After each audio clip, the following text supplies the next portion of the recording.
Hi అండి, ఈరోజు మేము మా మూడో అన్నయ్య బెల్లం పాకం పడుతున్నాం. నువ్వుల అరిసెలు అండి. పిల్లలకి మంచిది నువ్వుల అరిసెలు తింటే. కట్టెల పొయ్యి మీద చేస్తున్నారు. 7 కేజీల బియ్యం పిండి అండి. మేము 5 కేజీల బెల్లం వేసాము. కరెక్ట్గా సరిపోద్దండి. ఈ లెవెల్లో చేస్తే బాగుంటాయి. సరిపడా తీపి ఉంటుంది. చక్కగా మెత్తగా మసి అయిద్దని నేను దీనికి సర్ఫును బూడిద రాసానండి. మసి అయినా కానీ ఒట్టిగా వదిలిపోద్ది మనం తోవంగానే. ఇప్పుడు మనం పాకం పట్టుకుంటాం. చూడండి వాటర్ పోసి బెల్లం వేసి వాటర్ పోసాము, కరిగిపోయింది. ఇప్పుడు మనం దీన్ని వడబోసుకోవాలి, లేకపోతే మనకి ఇసుక చెత్త అంతా ఉంటుంది కాబట్టి మనం వడబోసుకోవాలి. వడబోసుకుంటున్నాం.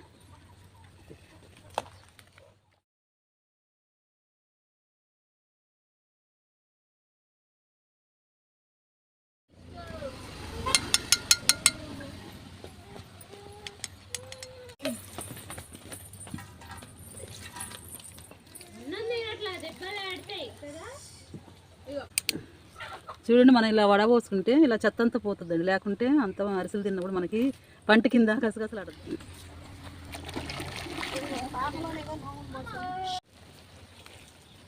చూడండి పాకం ఎంత చక్కగా ఉడుకుతుందో.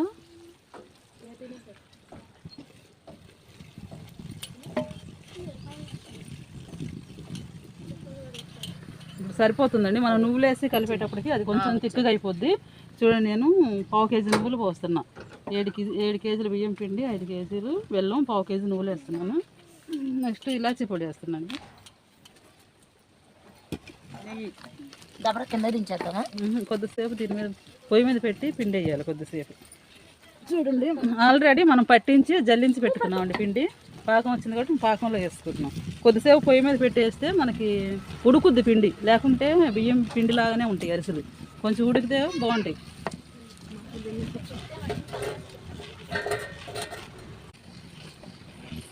పిల్లలు కూడా నువ్వులేసి చేస్తే బాగా ఇష్టంగా తింటారు. పిల్లలకి ఆరోగ్యం కూడా నువ్వులు తినడం వలన పిల్లలకి మంచిది. ఈ పాకంలో పిండి వేసేటప్పుడు బాగా కలపాలండి. కలిపితేనే అది మనకు కలుస్తుంది. లేకుంటే ఉండలు ఉండలు వస్తుంది, మళ్ళీ పిండి పిండి అయిపోతుంది, మనకి మంచిగా ఉండదు. పాకంలో పిండి వేసి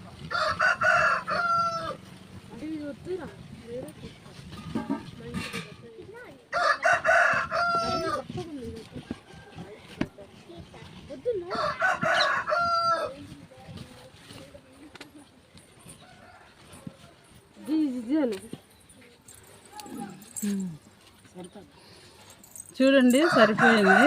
ఈ విధంగా కళాయి పెట్టుకుని ఆయిల్ వేడి చేసుకుందాం అండి. అది కలిసేలోపు కాబట్టి చూడండి ఆయిల్ పెట్టుకున్నాం కదా, ఆయిల్ కాగిందా లేదని కొంచెం పిండి వేసాము.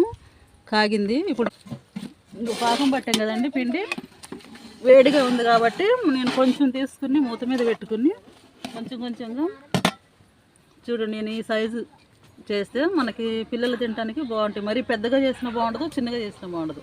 ఈ సైజులో చేస్తాను. అయితే చూడండి, నేను ఇది ఆయిల్ వేడైంది కదా, ఆయిల్ వేసుకుంటున్నాను. ఇప్పుడు వచ్చేసి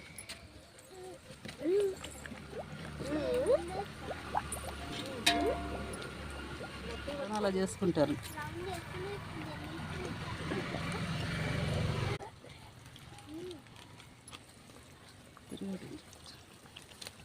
చూడండి, ఒక్కోటి తేలిన తర్వాత ఇంకోటి వేయాలండి. అన్నీ ఒకసారి వేసాం అనుకో అడుగున అంటుంది. కానీ ఒకటి కొంచెం పైకి తేలిన తర్వాత మనం ఇంకోటి వేసుకుంటే చక్కగా వస్తాయి. చూడండి, చక్కగా మనం లైట్ గోల్డెన్ కలర్లో కాల్చుకోవాలి. మరీ తెల్లగా కాకుండా మరీ ఎర్రగా కాకుండా ఇలా గోల్డెన్ కలర్లో కాల్చుకుంటే మనకు చల్లగా అయ్యేటప్పటికి మంచి కలర్ వస్తుంది.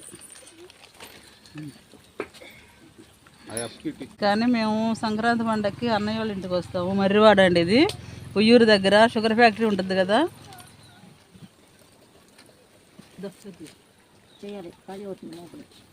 చేసుకుని వేసుకుంటే చక్కగా వస్తాయి, మనకి బాగుంటాయి. అయితే నీరు ఇప్పుడే ఒక్క 5 అయినాయి. చల్లగా అవ్వాలి ఈ అరిసెలు. మనం చల్లగా అయిన తర్వాత తింటేనే బాగుంటాయి. వేడివేడి తినకూడదు, నోరు కాలిపోద్ది. 1 నిమిషం ఆగు, నీకు ఇస్తాను. ఓకే అండి, అయిపోయినాయి అరిసెలు మొత్తం చేయటం. ఈ విధంగా అన్నీ చేసుకుని తీసేస్తున్నాము.